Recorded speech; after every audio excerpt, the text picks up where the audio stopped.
guys, so I'm here to do an on my shelf video. I've done two of these videos in the past, so I'll link them both down below.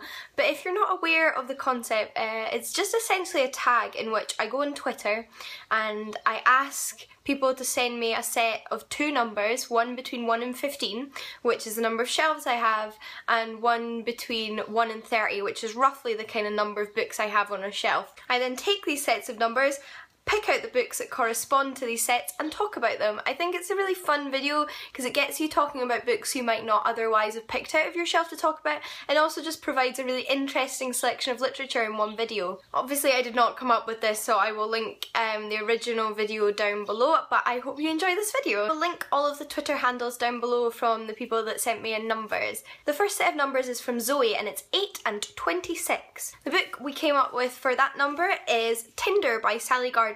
This is a book I have spoken about this year at least. I read it a few months ago and I did an entire review on it, so you can check that out if you want. But this is just a really gorgeous book. It's a fully illustrated adaptation of Hans Christian Andersen's fairy tale Tinderbox, written by Sally Gardner and illustrated by David Roberts.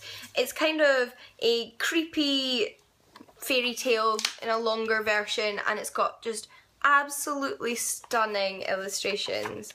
They really make the story.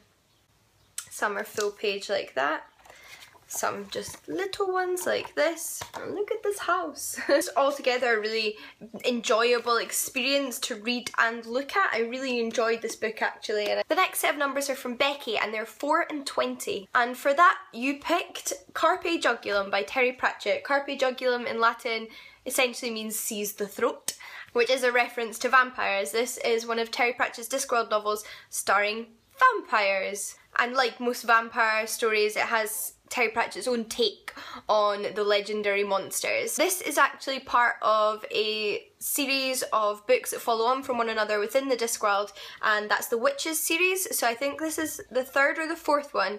And the first one is Weird Sisters, so if you want to read this one, I would read Weird Sisters first. This was really funny, just like all of the Witches books. They are some of my favourite Discworld novels, the Witches series. Love the characters in them. So yeah, this was an excellent book. The next numbers are 6 and 14, and they're from Alexandra at Pages to Write, who I actually know for a fact has a YouTube channel, so I'll link that down below.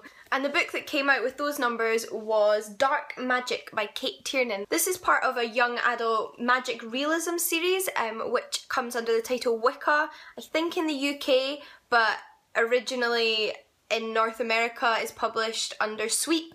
Since this is like in the middle of the series, I won't talk about this one specifically, but the series in general was one of my all-time favourite young adult series as a teenager. It follows our lead character Morgan, who encounters Wicca when a young boy moves to her school, practices Wicca and introduces her to the religion and magic and witchcraft, and things take on from there. They're quite short books, a lot happens in each book. When I read it, I also really enjoyed that it combined this magical element with also the realities of dealing with being a teenager. So if this sounds like your cup of tea, I'd highly recommend it. They are a lot of fun. The next numbers are from Stacey, and those are 2 and 17, and you picked Day of the Triffids by John Wyndham, Stacey. You've definitely heard me talk about John Wyndham, and this is actually my favourite John Wyndham book that I've read so far, although I have only read 3 in some of his short stories, so who knows, another one might take over, but I think this is also his most widely acknowledged and most widely read work. This is another one I have a review of, so I'll link it down below if you want to know more, but I love this story. It's an apocalyptic novel.